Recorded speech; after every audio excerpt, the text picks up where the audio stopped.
Vamos al tema que más preocupa actualmente a los ecuatorianos, la presencia del virus coronavirus, que ha causado ya una hecatombe a nivel mundial, pues afecta no solamente a la salud.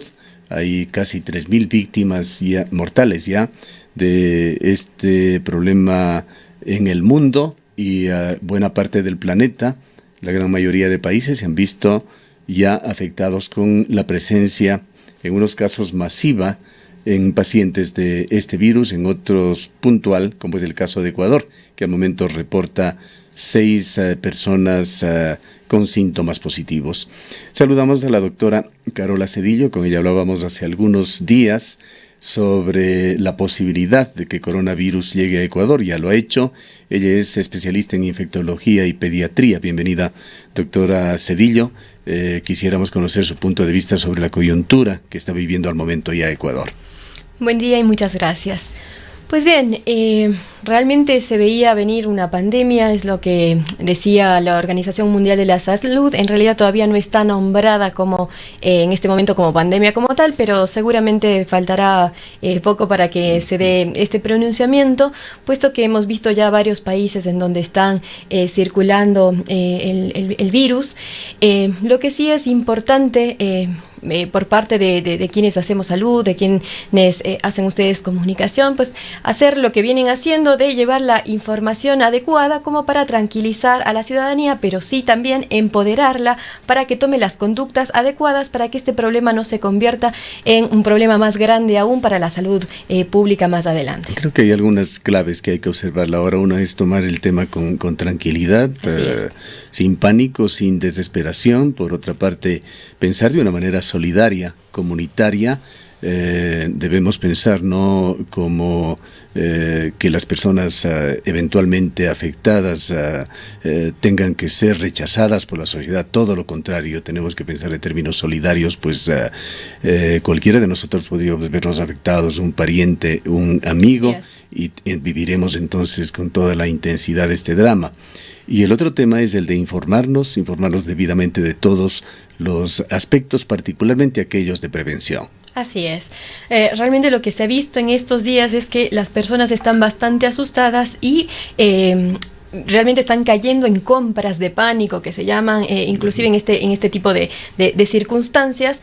Pero lo que es importante es saber qué nos sirve y qué no. Si estamos inclusive haciendo gastos innecesarios, inversiones innecesarias y adicionalmente dejando sin recursos a las poblaciones que sí realmente necesitan ciertos tipos de insumos, como es el tema que hablaremos pues de las mascarillas, de los guantes, el mismo gel antiséptico, cuándo sirve, cuándo no, si debemos utilizar todo el tiempo o en qué casos específicamente es, o inclusive esta situación del uso de las vitaminas también, que se están comparando ahora, las vitaminas C, qué sé yo, algunos otros medicamentos, productos que prometen que van a mejorar las defensas de las personas. Entonces todo esto se puede llegar a convertir inclusive en una forma de negocio de situaciones que probablemente no tienen mucha más relevancia que las cosas que podemos hacer desde la comunidad. Antes de ingresar a estos temas concretos, a estos consejos que esperamos escucharlo de usted el día de hoy, vayamos a esta especie de tecnicismo, el de calificarlo pandemia o no.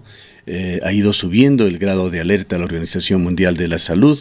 Ahí entendemos un cierto protocolo técnico que tiene que cumplirse para declarar a este problema de salud como una pandemia, pero hay también la parte de comunicación, y muchos medios de comunicación lo consideran ya una pandemia. El día de ayer, en su edición dominical, uno de los más prestigiosos e influyentes diarios del mundo, el New York Times, editorializó sobre la pandemia, señalando que ha llegado y que ha llegado plagada de incertidumbres, instando al gobierno norteamericano a invertir un presupuesto sumamente alto, mucho más allá de lo que se había previsto inicialmente, para tratar de colaborar en los distintos países del mundo, particularmente en aquellos en los que esta situación se ha vuelto viral, en el sentido de que se multiplica con miles y miles de casos.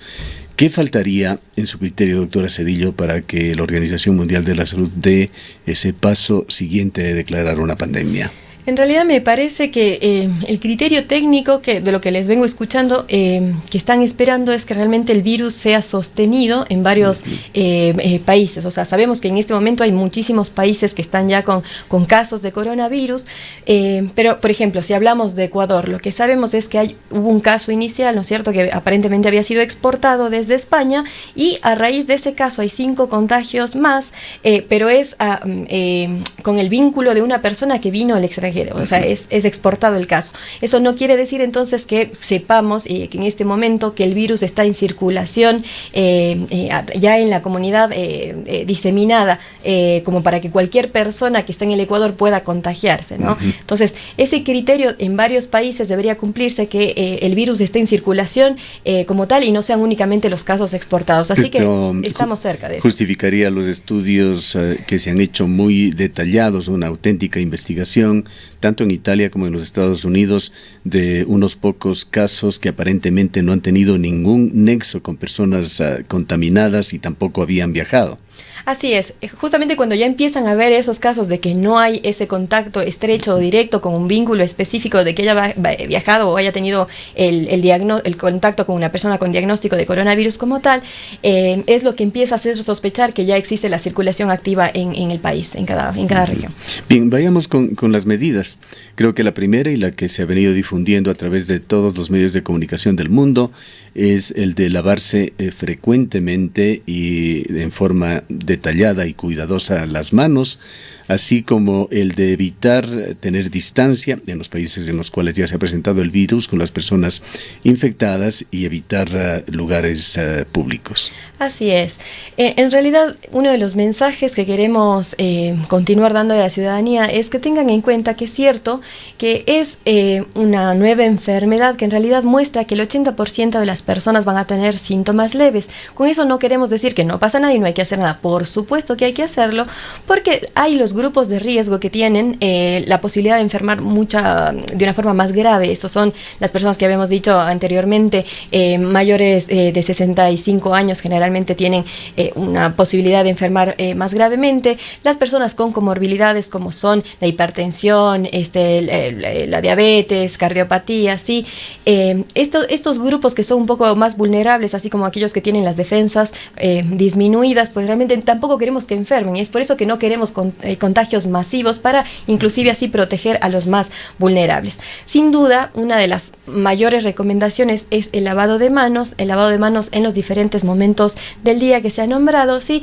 Y es importantísimo saber que es la medida principal, ¿sí? Cuando hablamos, por ejemplo, del uso de alcohol en gel, es importante saber que con el lavado de manos es suficiente. El alcohol en gel hay que dejarlo para que, si nosotros no tenemos en algún momento la posibilidad de lavarnos las manos, no es que... Como medida emergente. Claro, no es que es una medida adicional que me lavo las manos y después me pongo el gel. No, eso no hace falta. Con el lavado de manos es suficiente para eliminar la transmisión del virus a través de las manos como tal. Recuerden que el virus la transmisión es principalmente a través de las gotitas, entonces alguien tendría que tosernos, estornudarnos, sí, que nos lleguen las gotitas a ojos, nariz o boca, o si es que las gotitas de alguien infectado llegaron a alguna superficie y nosotros hemos tocado las superficies, pues el momento en que tocamos las superficies y nos llevamos a ojos, nariz o boca, ahí es como se contagia. No es que solo por tocarlos, no es que en la piel se queda, más bien dicho, a través de la piel se contagia el virus, no, tenemos que llevarlos a las mucosas. Por eso la recomendación está lavado de manos frecuente, y después evitar, o sea, hacer este ejercicio de evitar tocarnos ojos, nariz y boca, que lo hacemos muy frecuentemente a lo largo de los días,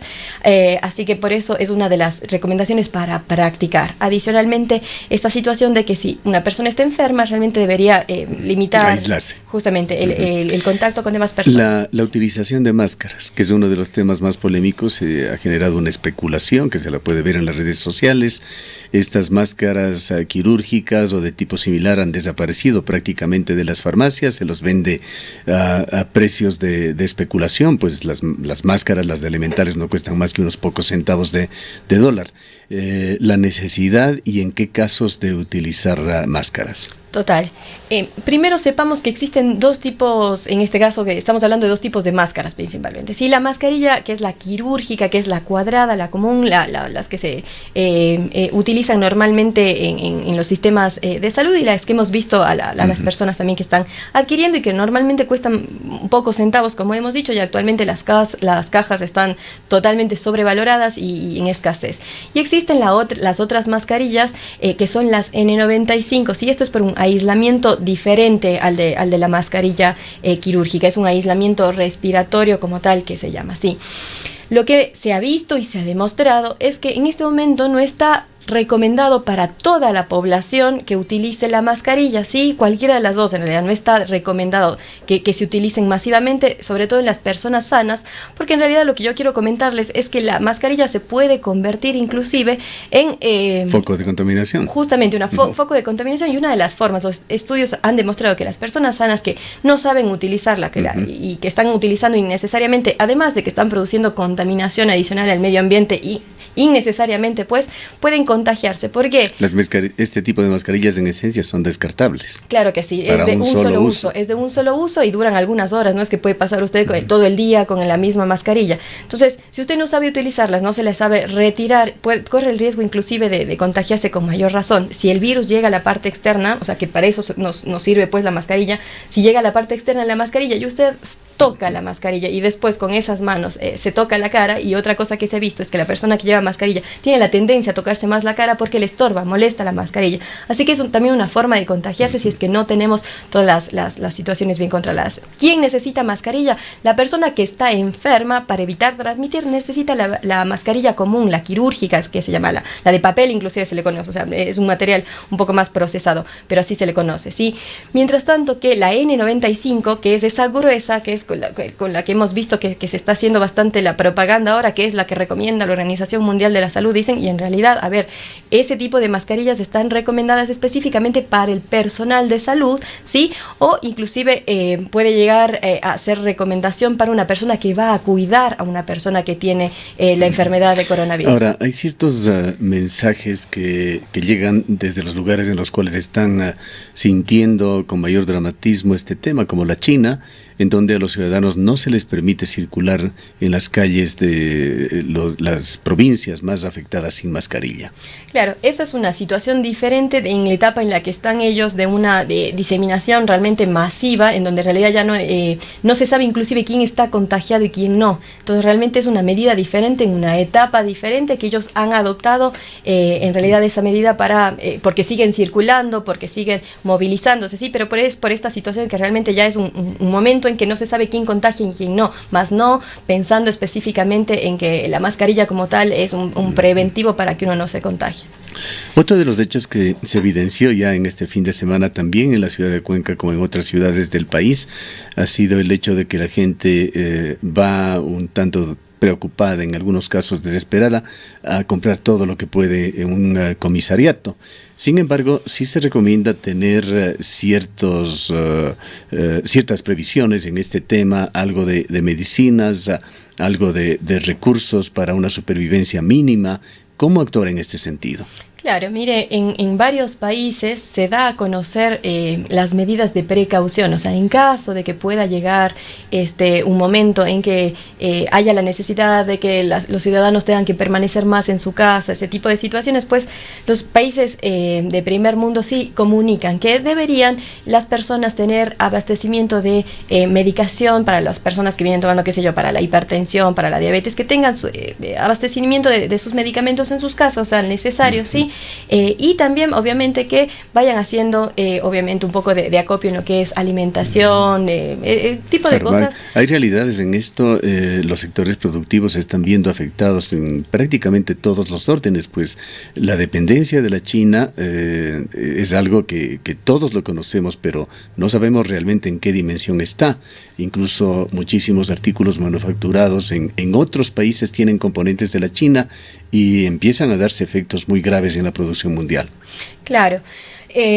Realmente es importante que no vayamos y desabastezcamos prácticamente los supermercados o vayamos a comprar cosas que no necesitamos. O sea, realmente eso no. Lo que sí hay que tener la precaución de que si esto sigue avanzando, realmente en este momento no estamos como para decir que ya el virus está circulando en el Ecuador y necesitamos quedarnos en nuestras casas. Realmente eso no está pasando, ¿sí? Se necesita tener un poco más de orden en este tipo de cosas y por eso decíamos en algún otro momento de que es importante ir actualizándonos de cómo está la situación para según eso se toman unas u otras medidas. En este momento me parece que no es el momento, insisto, para ir a desabastecer tampoco los comisariatos, los supermercados, porque adicionalmente puede ser que estemos haciendo gastos innecesarios, pero sí tener la prevención. Ante la eventualidad que pueda darse de un avance masivo del virus que puede darse en algunas ciudades de Ecuador o en el país en general, ¿qué previsiones se deberían tomar con respecto a la cadena alimenticia?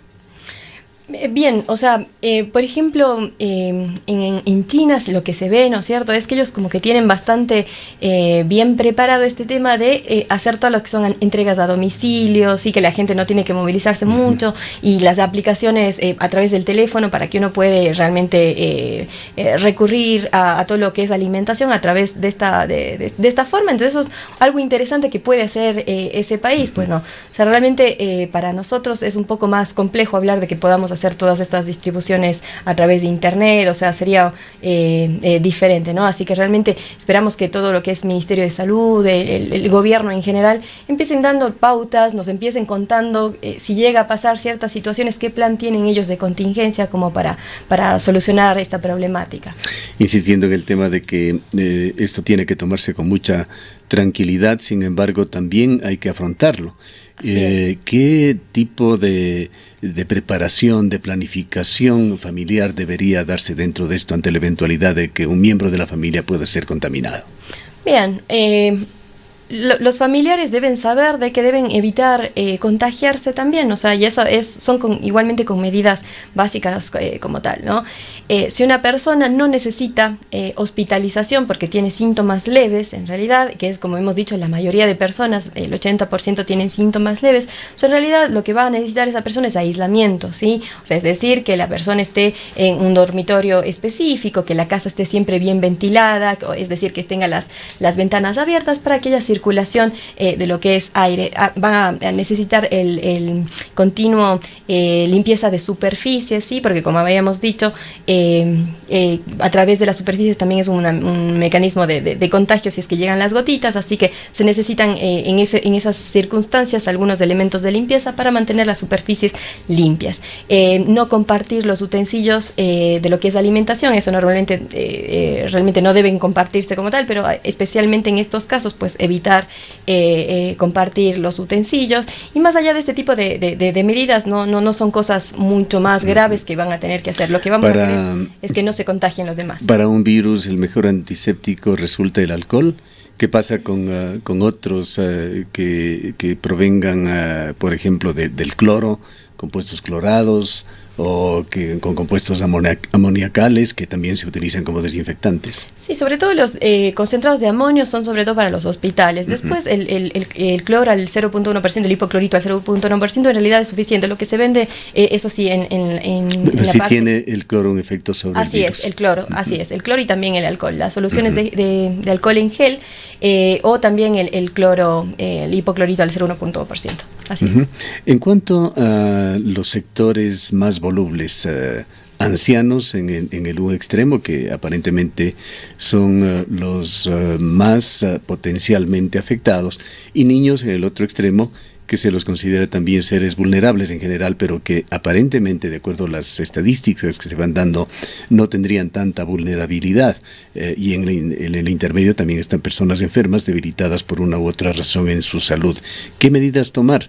¿Hasta qué punto también recurrir a lo que sería estas vacunas antigripales que en algunos casos, en algunos listados, vemos como una recomendación para tomarlas, sobre todo con las poblaciones más jóvenes?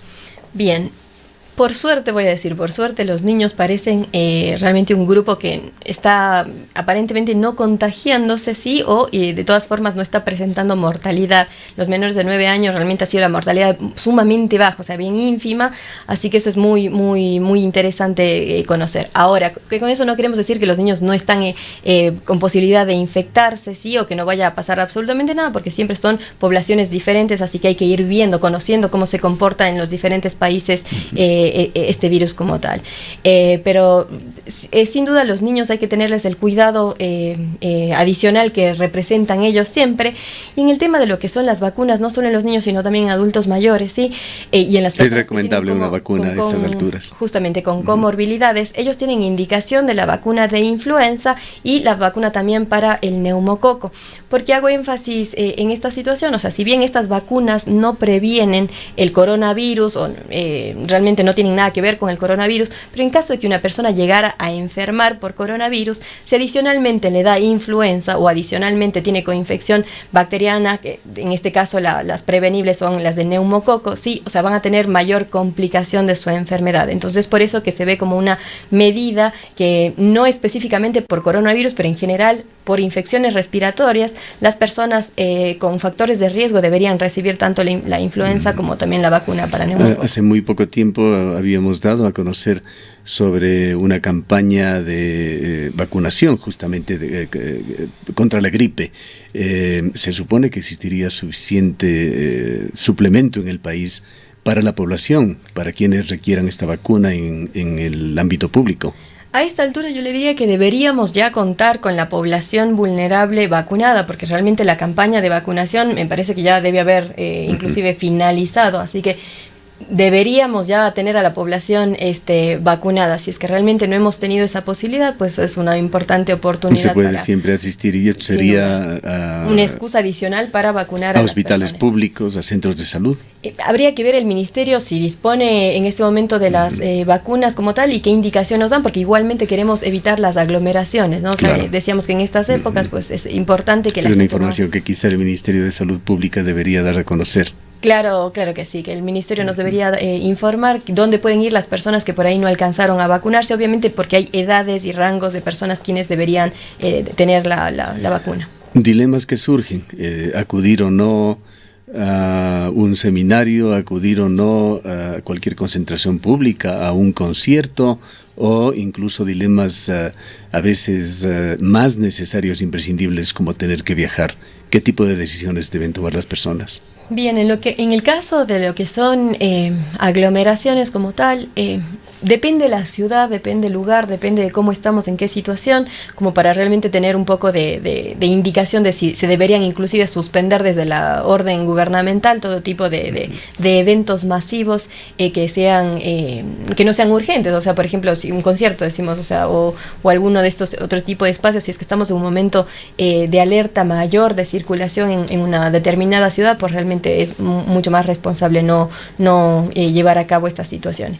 En lo que son los viajes, en realidad, también los organismos internacionales, he visto sobre todo al CDC, que es de Estados Unidos, ellos lanzan mucha información con respecto a los niveles de alerta que se tienen en cada país, como para saber si se debería viajar o no. Entonces, hay un nivel de alerta 2, a nivel de alerta 3, por ejemplo, Irán, la parte norte de Italia, están en este momento etiquetados como alerta nivel 3, es decir, solamente la persona que no puede posponer un viaje porque es imprescindible su presencia allá, debería ir. Caso contrario, realmente se recomienda que se pospongan los viajes a los lugares donde hay circulación. Las unidades de transporte público tampoco deberían ser materia de preocupación aún en Ecuador. En este momento realmente no sabemos que estemos con una circulación activa, no es el comunicado que tenemos desde el ministerio, y tampoco se han visto más casos en diferentes lugares más allá de este primer caso, que como digo, los siguientes que fueron de contagio tienen un vínculo, según lo que nos informan, un vínculo estrecho con la persona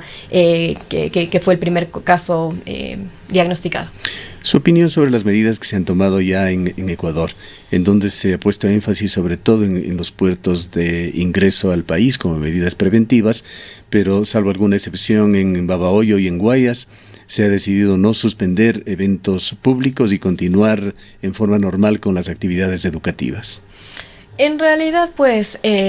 En el momento en que hubiera una mayor alerta, una mayor circulación viral, pues es sin duda una cuestión responsable ya suspender las clases, ¿no? Pero hemos visto que otros países, por ejemplo los mismos Estados Unidos, tuvieron un caso y pasaron muchas semanas más antes de que hubieran la posibilidad de nuevos diagnósticos, ¿no? Así que eso depende también de la contención que se pueda dar a la dispersión, a la propagación del virus como tal. Así que realmente no es como una medida de que una vez que llegó un caso diagnosticado automáticamente cerremos las escuelas, caigamos en caos, ¿no? Porque puede ser realmente que la enfermedad se pueda ser contenida y no progrese. O sea, sería una de las cosas muy buenas que nos podrían llegar a pasar, pero sin duda ante la posibilidad de que igualmente el virus pueda continuar circulando o diseminándose en la población, es importante conocer, estar empoderados, saber todo lo que podemos hacer para evitar contagiarnos y sin caer en el pánico que habíamos dicho, porque si no, con pánico realmente hacemos todo mal y las cosas se nos vienen abajo.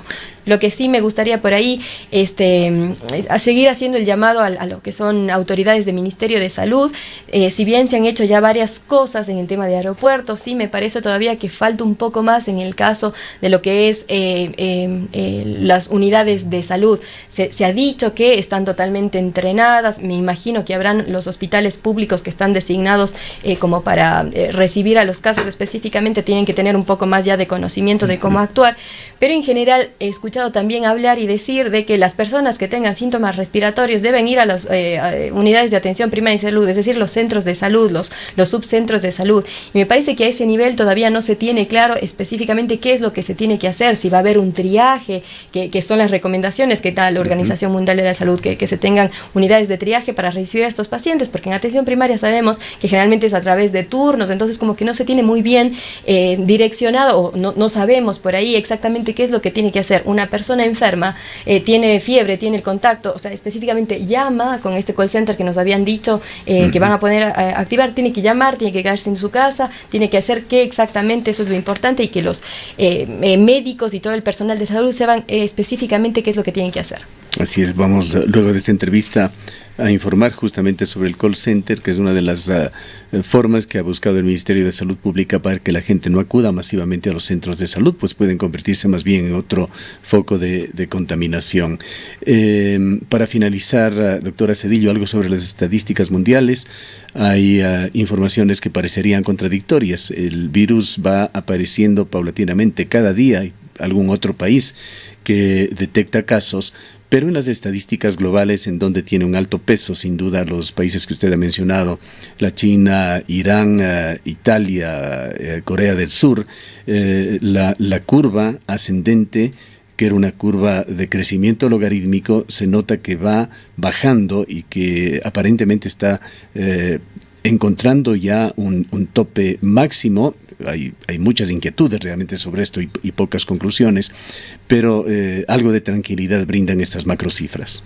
Claro, eso muestra en realidad, por un lado, los gobiernos, los ministerios de salud que han realizado realmente en estos países acciones efectivas, todo el control de lo que son aislamientos, cuarentenas, eso es efectivo para poder controlar una epidemia, pero adicionalmente también lo que se ha visto en los países de primer mundo es esa corresponsabilidad también de la ciudadanía, de la comunidad como tal, porque si bien decimos es necesario que tengamos ministerios de salud fuertes que nos digan lo que tenemos que hacer, pero también una vez que la comunidad sabemos qué es lo que tenemos que hacer, pues empezar a actuar. Caso contrario, si tenemos una irresponsabilidad, igual no nos lavamos las manos, igual acudimos masivamente, nos seguimos yendo por la locura de querer adquirir una mascarilla, estamos enfrascándonos en multitudes para adquirir una mascarilla y total podemos terminar contaminados ahí, ¿sí? Si no seguimos todas las indicaciones adecuadamente y además si compramos compulsivamente, por ejemplo, este tema de mascarillas y dejamos desabastecidos a los hospitales que sí van a requerir, pues